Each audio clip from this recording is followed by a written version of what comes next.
अस्सलाम वालेकुम। मैं रुबाब बात कर रही हूँ। और एक बात मेरी कान खोल कर सुन लो। अगर तुम माँ बेटी ने अहमर को राम कर ही लिया है ना, तो उससे हमारे मुतालिक कोई बात करने की जरूरत नहीं, समझी? मैंने अहमर से अभी तक कोई बात नहीं की और ना ही मौका मिला है। तो मिल रहा है ना मौका? मिल जाएगा तुम्हें मौका, लेकिन तुम्हारे लिए जबान को बंद रखना ही बेहतर होगा।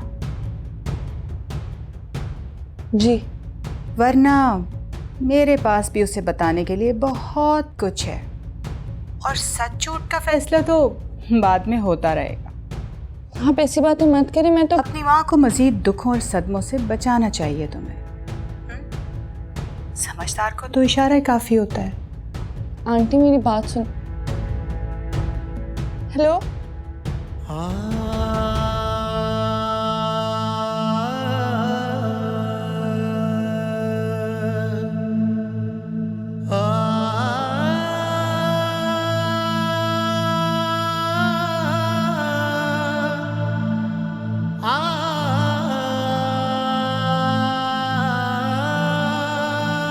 अबीर। जी आपी। मुझे एक बात तो बताओ, तुम खुद को बहुत चालाक समझती हो या हमें बेवकूफ? क्या मतलब? ये कैसा सवाल है? मैंने जवाब मांगा है, ये नहीं पूछा कि मेरा सवाल अच्छा है या बुरा। मैं समझी नहीं आपी, आप क्या कहना चाहती हैं? लग तो नहीं रहा कि जो मैं कहना चाह रही हूँ वो तुम्हारी समझ से बाहर हो। सीधी तरह बताओ, क्या चल रहा है तुम्हारे अंदर और घर से बाहर? आपी, आज अचानक से फिर मैं कैसे मशकूक हो गई? मशकूक तो तुम पहले से ही हो, और अब आहिस्ता आहिस्ता खुलती जा रही हो, और बाहर की बातें तुम्हारे घर आने से पहले ही घर पहुंचना शुरू हो गई हैं। आपी क्या मतलब है? कोई आपसे आके कुछ भी कह देगा, आप उसकी बात पे यकीन करके अदालत लगा लेंगी और मैं मुल्जिम की तरह आपके सामने पेश हो जाऊंगी। बस कर दें आपी। आवाज ऊंची करके सच को दबाने की कोशिश मत करो। खुदा के लिए आपी, प्लीज खुदा के लिए। मैं कह रही हूँ बीर, आहिस्ता बोलो। मैं नहीं चाहती कि तुम्हारी ये सब बातें अम्मी के कानों में जाएं, जिसे सुनकर एक माँ को अपनी तरबियत पर शक होने लगे, और उनकी तबीयत ऐसी नहीं है कि वो तुम्हारी ये सब बातें सुनकर सरवाइव कर सके। आपी, आपको ये सब बातें कौन बताता है? कोई आया था क्या? हमारा आई थी क्या? चलो शुक्र है तुम्हारी याददाश्त तो वापस आई। आपी, जो सच था मैंने वही बता दिया था उसे। किस टैक्सी ड्राइवर को इतना जानती हो कि उसके साथ खुशगपियां लगाओ? मैं तो नहीं जानती। जो कुछ भी है आपी, मेरा ऐसा वैसा किसी से कोई चक्कर नहीं है।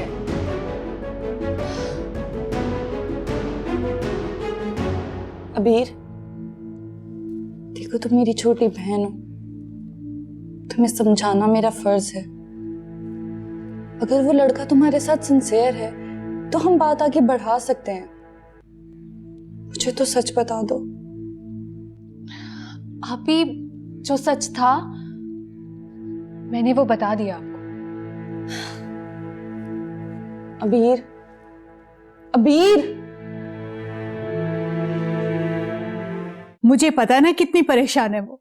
नींद की गोलियां नहीं खाएगी तो और क्या करेगी? तो सारा का एक्सीडेंट हो गया, उसकी वजह से। सारा का एक्सीडेंट? कब? रहने दो अहमद, तुम्हें इससे क्या फर्क पड़ता है वो जिए या मरे? तुम तो अपनी दुनिया में मस्त रहो। लेकिन मुझे उसके एक्सीडेंट के बारे में कुछ नहीं पता मामा। कब हुआ, कैसी है वो? छोड़ो अहमद, बड़ा कंसर्न है तुम्हें। अलमास आंटी का फोन आ रहा है। रहने दो, मैं क्या बात करूंगी उससे, वो पहले ही बहुत परेशान है। एक तरफ उसकी बेटी का एक्सीडेंट हुआ है, अब दूसरी बेटी की बीमारी का बता के उसे कितना परेशान करूंगी मैं। मामा छोड़ो अहमद, ये जो तुमने तोहफा लाके हमारे सरों पे बिठा दिया ना, ये सब इसी का रिएक्शन है। जब से ये इस घर में आई, इस घर में कोई अच्छी चीज नहीं हुई। ये सब इसी की मनहूसियत है। सब बुरी चीजें इस घर में इसके आने के बाद हुई। अच्छा भला हंसता खेलता घर था हमारा, इसने बर्बाद कर दिया सब कुछ। हद होती है नहूसत की।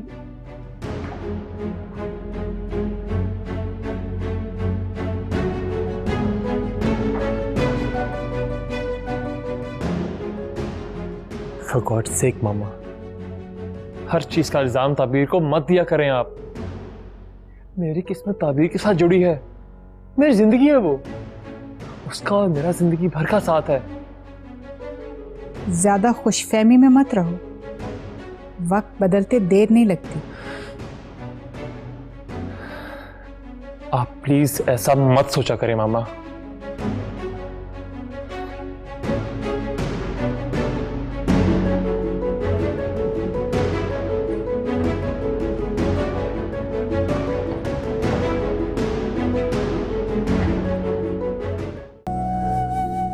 देखो ताबीर, रोना बंद करो। मामा अपनी भांजू से बहुत प्यार करती हैं, वो बहुत परेशान है। उन्होंने गुस्से में कुछ कह दिया तो बस रहने दे अहमद, मैं बादी हो चुकी हूँ। देखो, मामा ने बहुत दिनों से तुम्हारे बारे में ऐसी कोई बात नहीं की। उन्हें मौका ही कब मिला? अगर मौका मिलता तो माफ करती मुझे।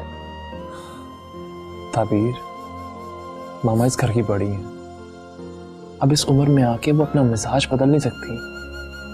तो उनके बुरे मिजाज के लिए उन्हें सिर्फ मैं ही मिली थी। खैर, आप ऑफिस के लिए तैयार हो, मैं ड्रेस निकाल देती हूँ। क्यों, तुम नहीं जाओगी? नहीं, मैं आज घर पर ही रहूंगी। खैरियत? खैरियत ही है, घर के कुछ काम है, ये जिम्मेदारी भी तो है। ठीक है, जैसे तुम्हें ठीक लगे। ठीक लगे या ना लगे, ये अब मैटर ही नहीं करता है। मैटर करती है, बहुत मैटर करती है। मैं अब इस पर बहस नहीं करना चाहती। तो मत करो बहस। देखो ताबीर, इस घर के साथ साथ तुम मेरे दिल की भी मालकिन हो। दिल तक तो बात ठीक है, मगर ओ कम ऑन ताबीर, कैसी बातें कर रही हो? It's very natural. तमाम लोगों को ऐसे मसाइल फेस करने पड़ते हैं। असल में सारा मसला लव शेयरिंग का होता है। अब चंद दिन पहले आई लड़की इस घर की मालकिन बन जाए, ये बात एक्सेप्ट करना बहुत मुश्किल होता है औरतों के लिए।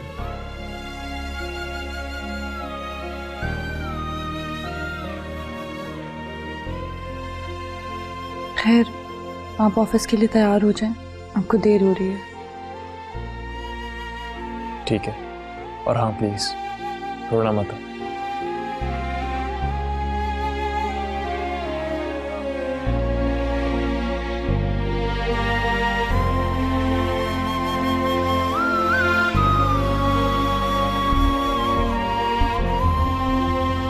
अस्सलाम वालेकुम मम्मी।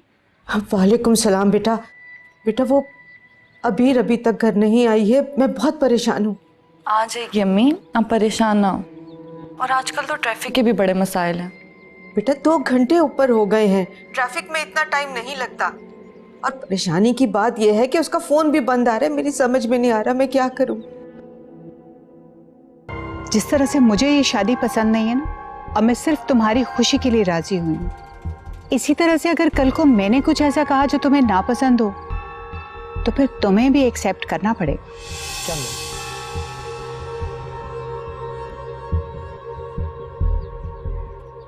जी याद है। तो बस फिर अब उस कमिटमेंट को पूरा करने का वक्त आ गया है। तुम्हें ज़ारा से शादी करनी होगी।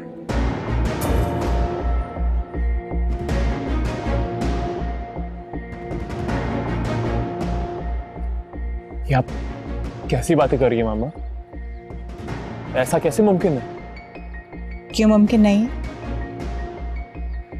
मैंने जो कुछ कहा है बहुत सोच समझ के कहा है, और मुमकिन है तो कहा है।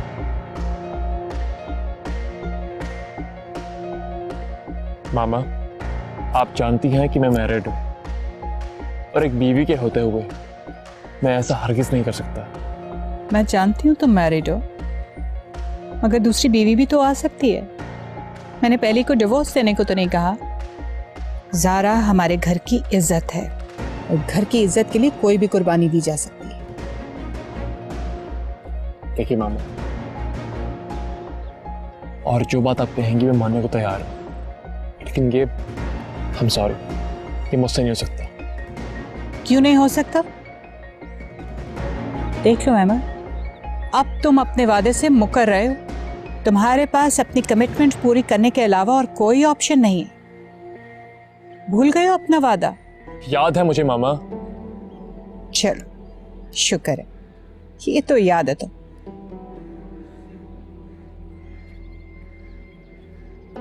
लेकिन मामा, क्या हो गया तुम्हें? उस वक्त तो तुम्हें बड़ा ख्याल था ताबीर के घर वालों की इज्जत का। इसी तरह आज मुझे अपनी भांजी की जिंदगी की फिक्र है। मामा उसके लिए आपको एक से एक अच्छा रिश्ता मिल जाएगा।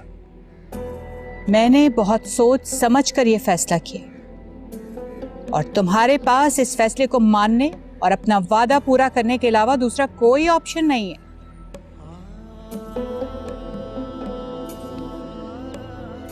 प्लीज मामा, मेरी बात को समझने की कोशिश करें। अहमद, समझने की जरूरत तुम्हें है।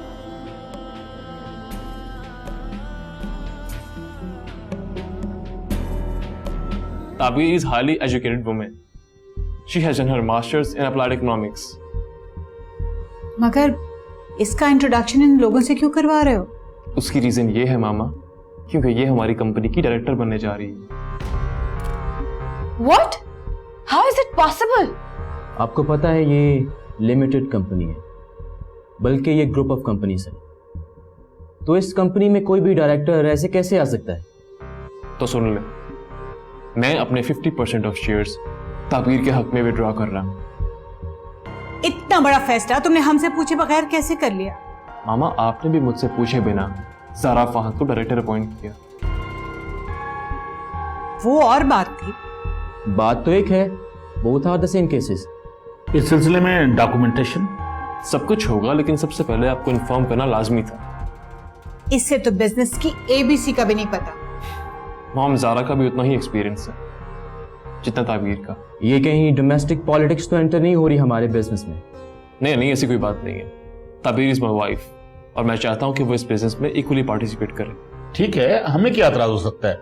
ये तो लीगल स्टाफ बेहतर बता सकता है। आपकी इन्वेस्टमेंट का कुछ हिस्सा इनके नाम से भी कंपनी में इन्वेस्ट होगा। आप लोग बेहतर समझते हैं। इसके अलावा कुछ और पूछना चाहें तो प्लीज गो अहेड। जमाली साहब, लीगल प्रोसीजर के लिए लीगल डिपार्टमेंट को डिटेल्स फॉरवर्ड कर दें आप। Right sir. गुड।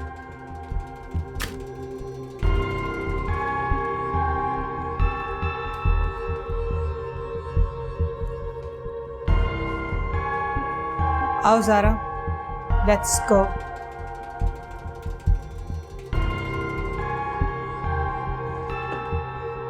सो बेगम साहिबा, कौन सी गाड़ी चाहिए आपको?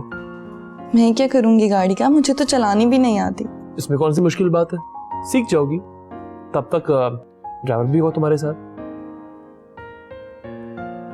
चलें, जैसे आपकी मर्जी। कोई हेल्प चाहिए?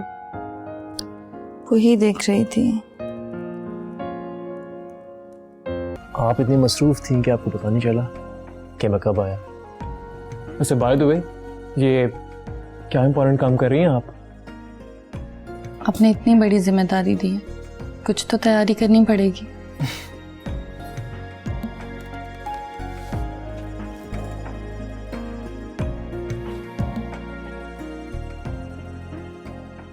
तो फिर थोड़ी सी तैयारी मुझे भी करवा दे।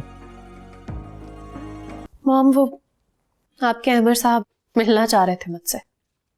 क्यों? पता नहीं, बस मुझे तो अनवर चाचा ने आके मैसेज दिया है।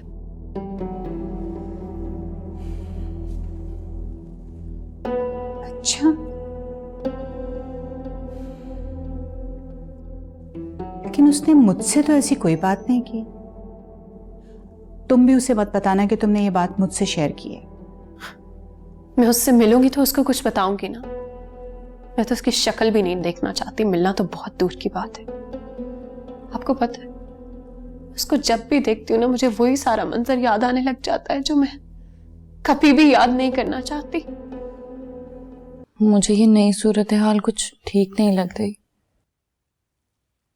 क्या मतलब? समझा नहीं मैं। मतलब ये कि आंटी इन सारे फैसलों का जिम्मेदार सिर्फ मुझे ठहराएंगी। नहीं नहीं, ऐसा कुछ नहीं होगा। और मैं कोई बच्चा नहीं हूँ, अपने सारे फैसले खुद कर सकता हूँ मैं। आज से पहले भी सारा बिजनेस मैं ही संभालता आ रहा हूँ। अम्मी और फहद को तो कारोबार के बारे में कुछ नहीं पता, और फहद तो सिर्फ पैसे मांगने ऑफिस आता था। मगर अब की बात और है। तो मैंने कुछ गलत किया क्या? नहीं अहमर, आप बेहतर समझते हैं, लेकिन मुझे बिजनेस हैंडल करने का कोई एक्सपीरियंस नहीं है। मैं ये सब कैसे मैनेज करूंगी? तुम फिक्र मत करो, मैं तुम्हारे साथ हूं ना। इस बात का तो यकीन है मुझे। थैंक्स।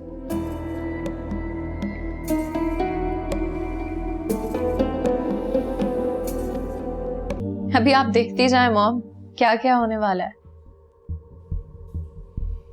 एक मामूली सी लड़की मेरी सारी जिंदगी की मेहनत खराब कर देगी। जिंदगी भर की मेहनत? हाँ ना, मैंने सारी जिंदगी इतनी मेहनत से अमर को पाल पोस कर जवान किया। 2 टके की मिडिल क्लास लड़की आकर उसको हाईजैक करके ले जाए, ऐसा तो मैं कभी होने नहीं दूंगी। इतनी तो साबिर हूं नहीं मैं सैक्रिफाइस नहीं कर सकती। But mom, I think things are out of your control now. आप कुछ भी नहीं कर सकती। ये गेम अब आपके हाथ से निकल चुकी है। वो लड़की जिसे हम सारी जिंदगी मामूली सी लड़की समझते रहे, अब गैर मामूली हो चुकी है। कैसे मुंह भर के उसने कह दिया, मेरे 50% शेयर्स की मालिक मिसेस ताबीर अहमद, जिसने कभी जिंदगी में 10,000 कैश इकट्ठे ना देखे हो, वो करोड़ों की मालकिन बनने के ख्वाब देख रही। Look at her. ग्रुप का चेयरमैन तो अहमद ही है ना, उसका डिसीजन ही लास्ट डिसीजन कंसिडर किया जाएगा। आप क्या कर लेंगी माँ?